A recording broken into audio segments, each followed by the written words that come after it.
In the 40s, the top situation comedy was Fibber McGee and Molly. Here's Jim Jordan, who played Fibber McGee.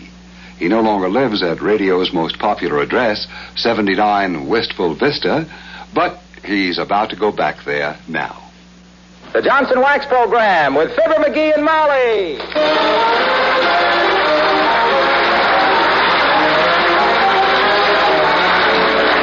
The makers of Johnson's Wax products for home and industry present Fibber McGee and Molly with Bill Thompson, Gail Gordon, Arthur Q. Bryant, and me, Harlow Wilcox. The script is by Don Quinn and Phil Leslie. Music by the King's Men and Billy Mills Orchestra.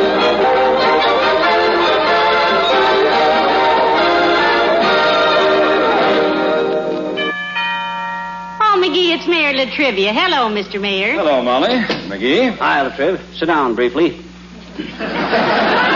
According to my schedule, I can give you 1 minute and 10 seconds, boy. I'll settle for the 10 seconds, McGee. I've had it. Good day. Oh, no, Mr. Mayor. Don't go. You just sit right here and visit with me a while. Himself here's on a tighter schedule than the Berlin airlift, but I'm loafing. I'm putting the housework on a business basis, Latriv. Everything on schedule. Efficiency, boy.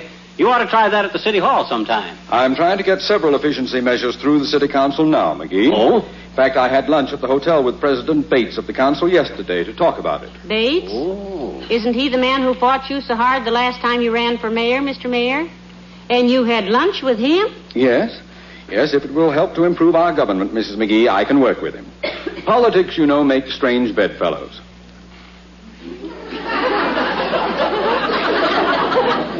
How was that again, Latriv? Oh, I merely remarked that politics make strange bedfellows. You see... Did you have to stay overnight, Mr. Mayor? Overnight? Where? At the hotel where you had lunch. You said there was a strange fellow in your bed, so naturally... No, McGee, I didn't mean that. McGee found a horse in his bed one time. Yeah, he found a horse in his bed one time at a Legion convention, Mr. Mayor. But a bed full of strange politicians is worse. Yeah. You can shoot a horse, but a politician... Please, just a minute. When I said politics make strange bedfellows... You said a mouthful, boy. You really did. I went to a political rally in Chicago one time and had to share a room with 2 fat senators and a ward healer named Beeler. Was there a healer named Beeler in your room, Latrivia? Because... No, there wasn't. I didn't have any room. I didn't say I had a room. There wasn't any room at all. Do you understand? I'll say we understand, boy. The way them hotels ram 6 or 8 politicians into a room that was built for 3 brooms in a bucket, there ain't room in the room for anybody. How could you sleep that way, Latrivia, with all... I didn't sleep that way. Huh? I leaped that day. Hey! I mean, look. Now. Mr. Mayor, don't shout. Every day's noise won't settle this. Oh, sir, be calm, boy. We're your friends, Latrivia. Heaven help me. Now, you said you went to a luncheon, Mr. Mayor. Yes. And then you said politics make strange bedfellows. Yes, but I was... Tell me one thing. Was there a ward healer named Beeler there? Because of all the strange bedfellows, he snored louder than... There wasn't any strange bedfellow. A strange bedfellow. A lead fellow. Look! When I said politics make strange strange bedfellows, I didn't say anything about a strange room full of politicians. Full of politicians. You're the one that said it.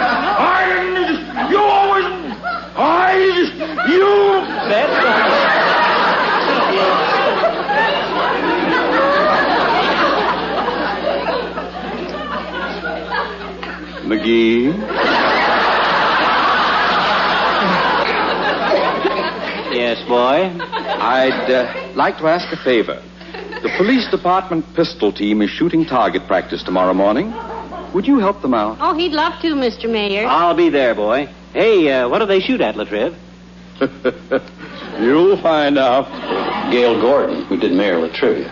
Always the same way. Always great. Fibber McGee and Molly there was a lot of fantasy. It took place in a mythical town, of course, called Wistful Vista. This town was mythical, and the street they lived on was mythical. Wistful Vista was not a small town either. It was a huge metropolis if we wanted it to be. It was anything we wanted it to be. You know, the basis of all humor in the beginning of the theater and so on was the lie. Mr. McGee, it gives me a great deal of pleasure to inform you that you are now the champion liar of the world. But he was always a liar and a bum. He never did anything. He never worked. And just a guy that caused trouble. He always got in fights with his friends. And he'd insult them, and he wouldn't play fair with them or anything else. But how he kept his friends, nobody knows, but he did. That's what was amazing. And this is what people enjoyed. Doc Gamble, he shouldn't have been a friend of a bum like this guy was. But he was because he enjoyed him, and he felt that he was better. Actually, we all think we're better than that guy, which we are, I hope. Well, for goodness sakes, McGee, look who just came in. Hello, Dr. Gamble. Hello, my dear. Hi, Doc. And what are you doing in the magic shop, Fumble Thumb? If you're trying to find out how to make yourself disappear, please do so and have them send me the bill. May I ask what you're doing in here, Doctor? Are you a magician? Is he a magician? You ever see his wizard thermometer? He sticks it under your tongue and pulls $300 out of your pocket. Look, wobble jaw. I'm an even-tempered man, and I dislike to brawl in public. But a few more of your snide comments, and I shall be forced to throw a few knuckles into your unpaid-for teeth. Who's going to throw whose knuckles into whose what? Why, you creaky old has-been that never was. You make one move toward me, and I'll stomp your mushy old frame right into the woodwork. Oh, yes?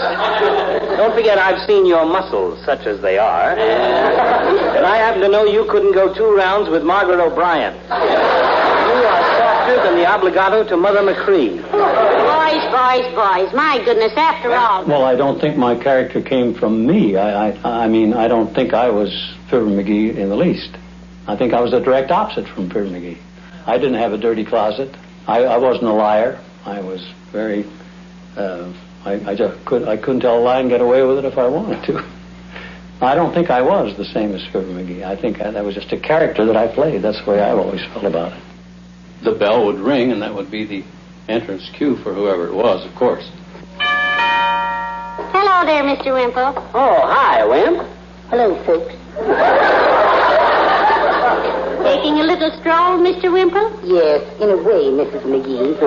But mostly I'm sort of a refugee. Sweetie Face, that's my big old wife, you know.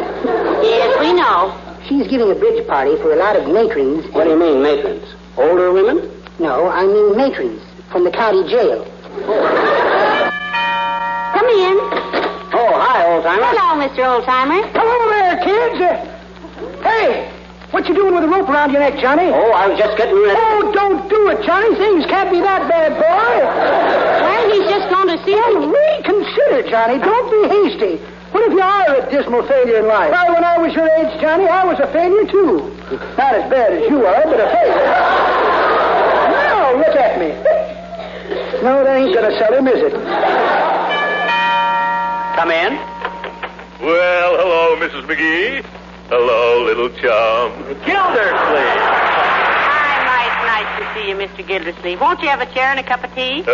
No, thank you, Mrs. McGee. I can't stay but a moment. I just dropped in to say goodbye. Oh, my lawnmower. What about your lawnmower? McGee never returned it, and I'm going to need it in Summerfield. Now, wait a minute, Gildersleeve. You know very well that ain't your own lawnmower. It is, too. You borrowed it. It was mine, and you borrowed it. Boys. My goodness. Well, I'd go to answer the phone or go to take down the phone to get a number, and I'd say, Hello, operator. Give me the residence of Throckport and feed good... Huh? Oh, is that you, Mert? No. Dear, oh, dear. How's every little thing, Mert? and I'd say, oh, is that you, Mert? Well, how's every little thing, Mert? Is that so? What? He did what? Oh, your beautiful Afghan, huh? Lost it. Well, what happened?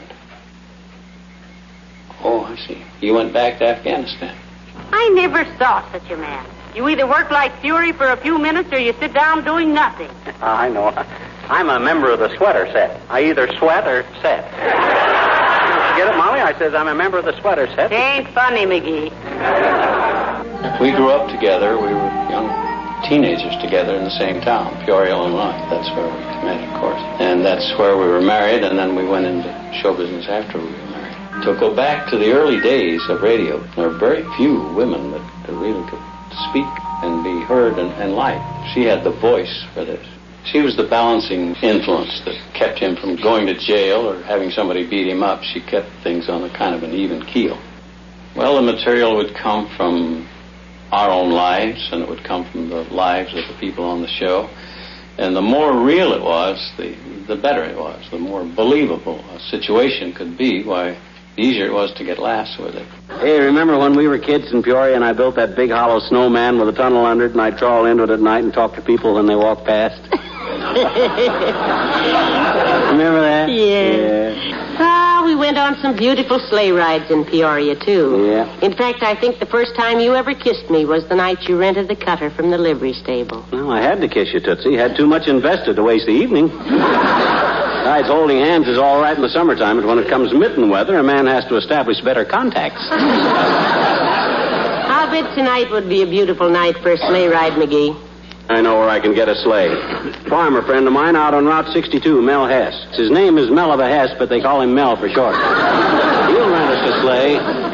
Well, I'll call old Mel then, huh? What's his number, dearie? I don't know. I got it wrote down in a little book here somewhere. Oh, I know. It's right here in the hall closet. I hate sleigh rides, rides, it won't take a McGee. minute.